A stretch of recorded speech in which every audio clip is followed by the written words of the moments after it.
Our question of the week, there were a couple of rumblings that the Browns were, fielding some calls and possibly trading Shedeur Sanders. So the question is, do you guys think that the Browns should trade Shedeur Sanders? Here's just a couple of them of what some people had to say. Someone said you spelled Deshawn Watson wrong. Someone said definitely no trade. You play Shedeur with all new offensive upgrades to see if he is the future quarterback. Someone said, sure, that would be one way to make sure he's a successful quarterback in the NFL. Get him out of here. I mean, if somebody offered a second, I'd take it right now.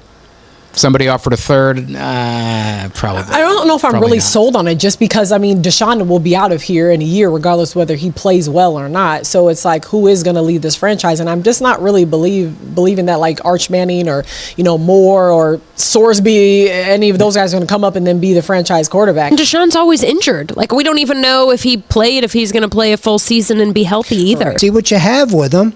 Because Watson's gone, and you're going to find out one way or another if Sanders is the guy. If not, you probably have a bad record, and you'll get a chance to draft somebody. But you can't count on the draft next year because we know how it's happened these last two. To Shedeur Sanders, rumblings is going around Cleveland right as we speak. That Shedeur Sanders' tenure in Cleveland just might be coming to an end.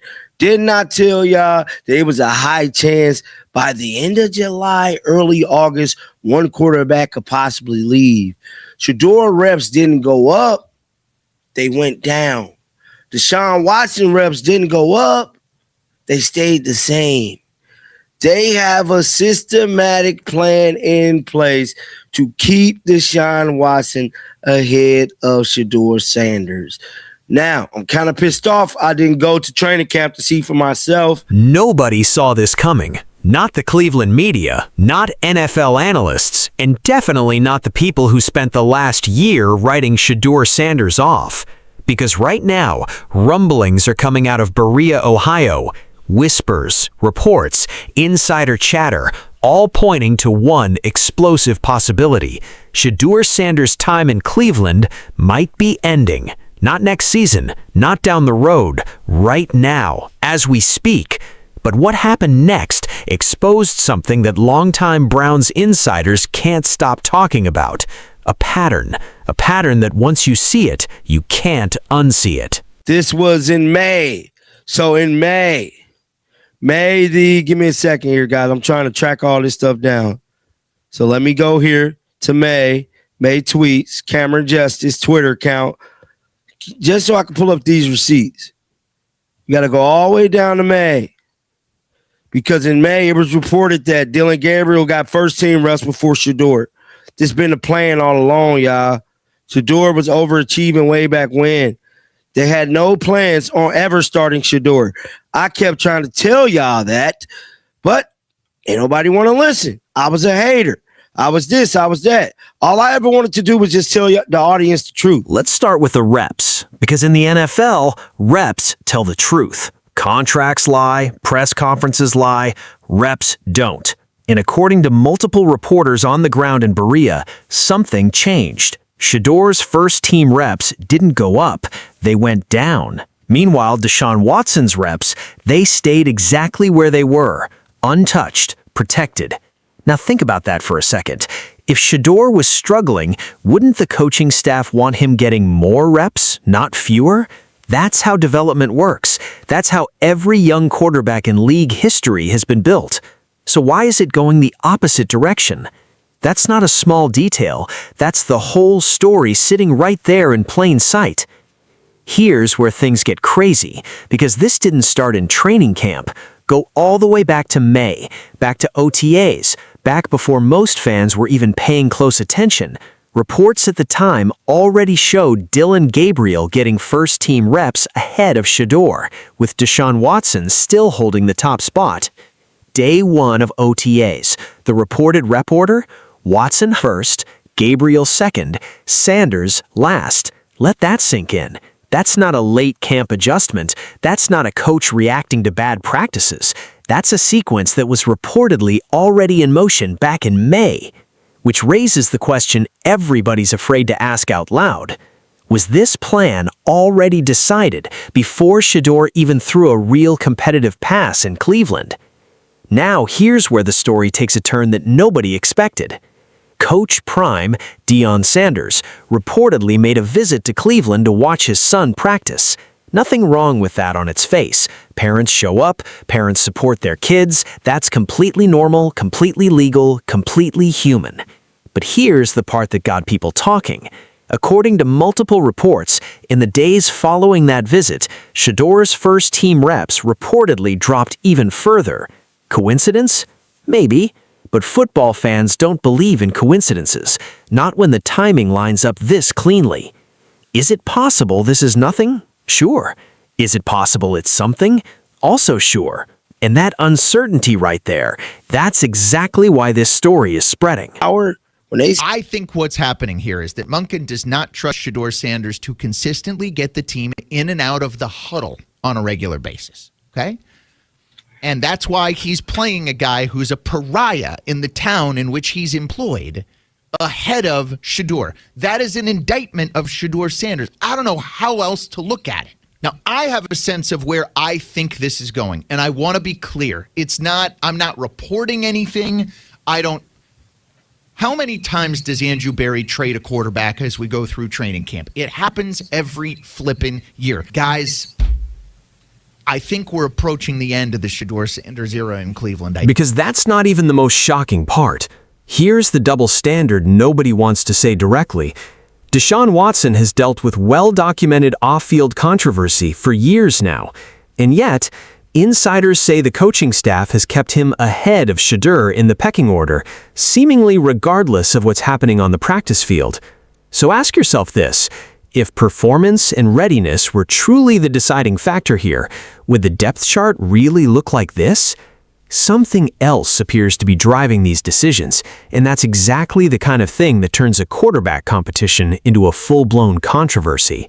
Now, pay attention to this next part, because this is big. ESPN Cleveland, not some outside hater, not some rival market, the actual hometown outlet, went on air and raised the exact same question fans have been asking, suggesting, on the record, that the coaching staff may not fully trust Shedeur yet to run the offense independently. When your own city's media starts asking, why isn't this guy playing, that's not just noise anymore. That's a signal flare going up over the whole organization. And once local reporters start pulling back the curtain, it's almost impossible to put it back. Here's where the media's argument runs into a serious problem, because by most reporter accounts, every rep Shedeur has gotten this camp, he's handled himself well. Command of the huddle, sharp decision-making, composure under pressure, the exact traits that usually earn a quarterback more opportunities, not fewer.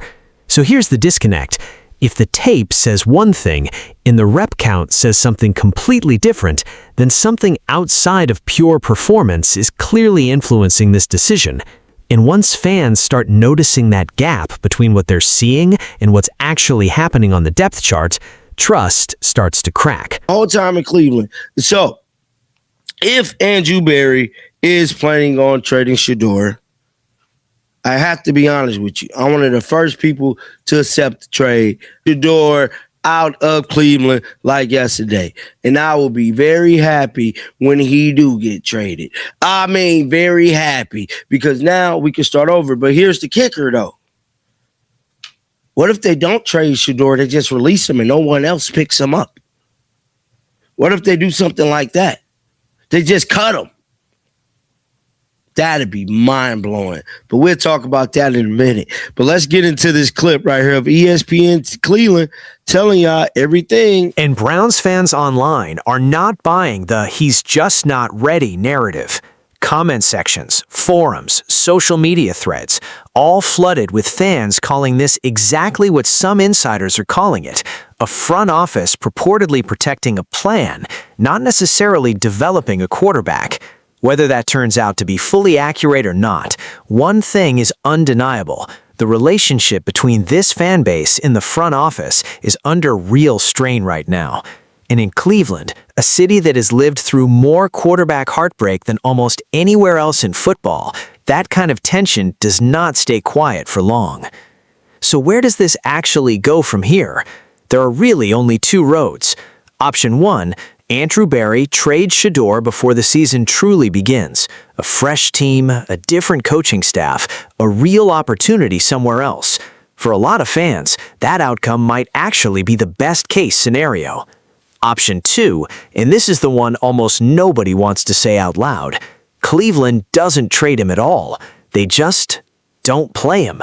No trade, no opportunity, just buried further and further down the depth chart. And if that's the path this takes, this stops being a simple quarterback competition. It becomes one of the most talked about, most scrutinized situations in the entire NFL. Whether you love Shedeur Sanders or you're still skeptical of everything surrounding him, one thing is becoming harder and harder to deny. Every single time people count him out, he keeps giving reporters, analysts, and fans another reason to pay attention. And in a league that runs on storylines, on drama, on redemption arcs, that might be the most dangerous thing of all for anyone hoping this story just quietly disappears. So here's the real question. Does Cleveland trade him? Does Cleveland finally give him a real shot? Or does this become the situation nobody saw coming? Drop your prediction in the comments below, and if you don't want to miss how this story unfolds, hit that subscribe button, because this is only just getting started.